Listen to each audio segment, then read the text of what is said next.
Hello, everyone. My name is Loraine Martinez Bellamy, and I'm an attorney at the Connecticut Fair Housing Center. Today, we're going to be talking about FHA loss mitigation, specifically post-forbearance options. If you were in a COVID-19 forbearance, what you can do to move forward with your mortgage.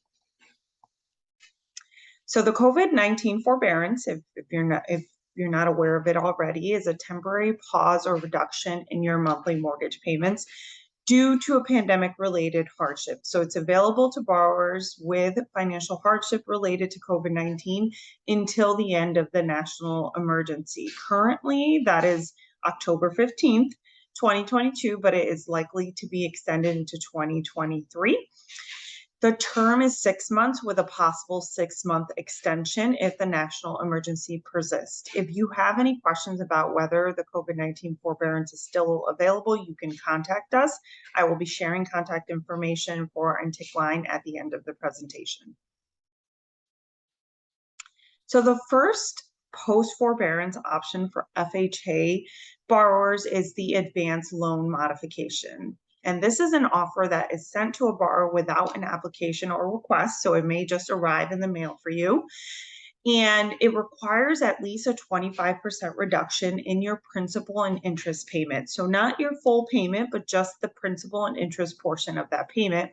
And how your servicer arrives at this new payment, it adds the outstanding payment. So any payment that you missed during the time that you were in the COVID forbearance, then the servicer will set the interest rate at the current market rate, give and take a couple tenths of a percentage, and as determined by the Freddie Mac survey that is released every single week. And right now, those rates are in the between 5.5%.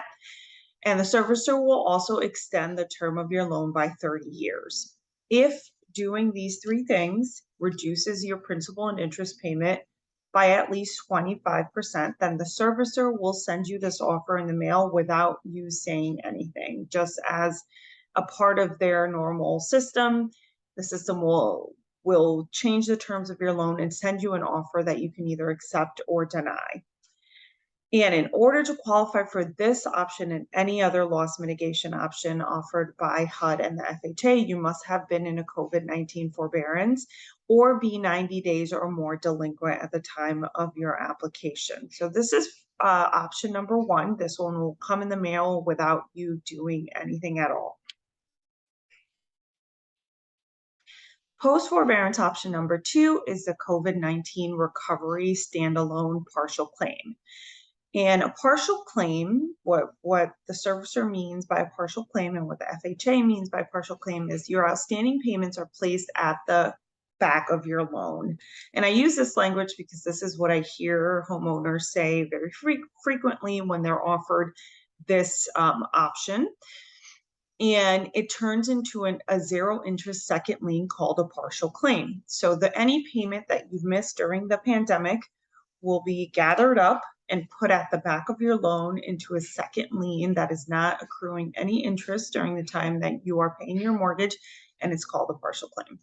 And it's available to borrowers who can afford their old / pre-hardship mortgage payment. So whatever you were paying before you entered into the forbearance or fell behind during the pandemic, and you can now afford that. You are now back on your feet and you can afford to continue making that payment. You haven't accessed a partial claim before, or you have sufficient partial claim available in order to tap into.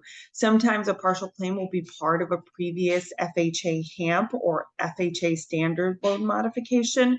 So if you've had a loan modification on your FHA loan before, you would want to reach out to your servicer to find out if this is an option for you. You may have enough depending on how many payments you missed in the past, or you may not have enough, in which case forbearance option number 3 will be the best.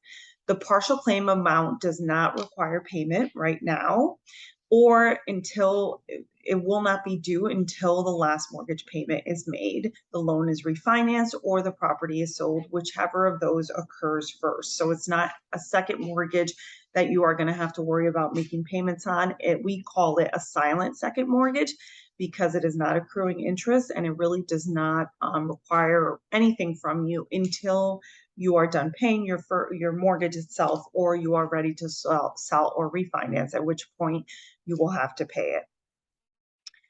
Post-forbearance option number 3 is a COVID-19 recovery modification, and this is a combination of a loan modification and a partial claim if you have it available.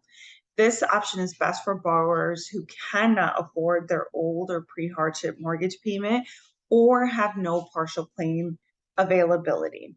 So those folks who have not bounced back from their pre-pandemic to their pre-pandemic income, have a permanent loss of income or reduction in income, and cannot afford to make their old payments. I will make a caveat here in that because interest rates have increased so much during the pandemic itself, there may be some of you who have loan modifications where more favorable interest rates right now than what is currently available. So if you got a loan modification, or you originated your loan, you borrowed originally in the years before the pandemic, it's likely that your interest rate would have been somewhere between 3 and 4.5%. Whereas now the market rate, the best rate that you can usually get for an FHA mortgage, is 5 and above. So that is something to keep in mind as you contemplate your options with this, because if you get a loan modification, you may end up with a higher interest rate than you currently have. So you want to explore your options. If you have any questions about what the best option is for you in this situation post-forbearance, please reach out to us. So in this case, the servicer is going to be targeting a 25% reduction in your principal and interest payment. And it does this by adding your outstanding payments to the principal by a process called capitalizing the outstanding arrearage. And then it sets the interest rate to the current market rate as determined by the Freddie Mac survey that I discussed before. And it extends the term of the loan by 30 years. If the servicer can reach a 25% reduction in just your P&I payment by doing those 3 things, then you are all set. You will be approved for the recovery modification. You will receive the paperwork.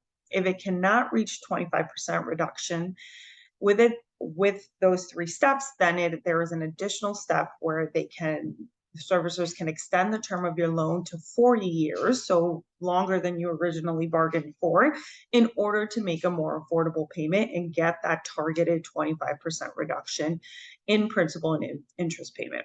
And one note is servicers have the discretion to offer the modification even if that 25% target isn't met. Some of you may be able to afford a modified payment even without the reduction, that 25% reduction. So as long as your total payment does not exceed 40% debt to income ratio, the cap for FHA loans, then you should be all set. If you have any questions about that, you can reach out to us for more guidance. Post-forbearance option number 4 is the My Home CT program. This is Connecticut's pandemic relief program. It offers up to $50,000 in grant assistance to pay outstanding mortgage payments, property taxes, or homeowners insurance, water, sewer, or other utility bills, condo common charges or special assessments, and fees and costs advanced by your servicer on a reverse mortgage. So most housing related expenses will qualify under this program. This is a program that came as a result of the Federal Pandemic Relief Act, and that was sent to Connecticut to help homeowners avoid foreclosure. In order to qualify for this program, your financial hardship must have occurred sometime between October 2019 and present day. Of course, that predates the pandemic, but program administrators realized that there were folks that had fallen behind and could have caught up were it not for the pandemic happening and their hours being cut or losing their job. So they've extended and expanded the time period for eligibility to go into the fall of 2019. So anything that was accrued or was owed during that time period will qualify. Your property must be your primary residence, and it must be a 1 to 4 unit home, and your household income must be equal to or less than 150% of the area median income. And I've linked on the My Home CT page that provides the area median income. You can select your town, you can find out whether you meet those requirements. And this is this live link up here, the My Home CT link will send you right to the program page. The portal is pretty easy to use, but they are also working with many housing counseling agencies across the state as resource centers to help families and homeowners apply for this program.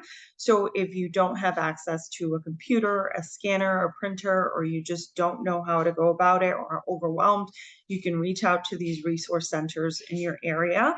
On the My Home CT page, there is a map, and you can click on your area to find a resource center or housing counseling agency that can help walk you through the process of applying for My Home CT.